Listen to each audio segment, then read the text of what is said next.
Okay, next item po. Wow, raccoon. 1 million shekels po. Cash o card? Card. Okay po. Swipe ko na lang po. Okay na po. Sandali po ang inyong raccoon. Sa mga kadigit, nag-comment si Kappa Girl. Ang sabi niya, Tito Dugs, ibili mo ako ng cashier please. Pangarap ko kasi maging cashier eh. Dahil mabit akong dito at honor naman si Kappa Girl. Hene! Ibili ko si Kappa Girl ng cashier. Sa mga kadigit, tara, unboxing na natin.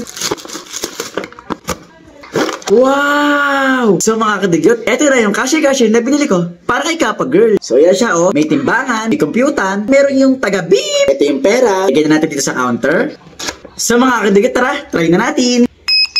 Okay, first item, bag egg. 50 shekels po.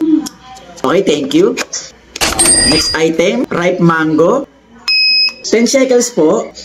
Okay, thank you. Okay, next item po. Wow, raccoon. Oh, 1 million shekels po. Cash o card? Card. Okay po. Swipe ko na lang po. Okay na po. Sandali po ang inyong raccoon. Oh, di ba mga kadigot, sobrang ganda. Kung gusto mo rin ng cashier, click mo na yung yellow basket.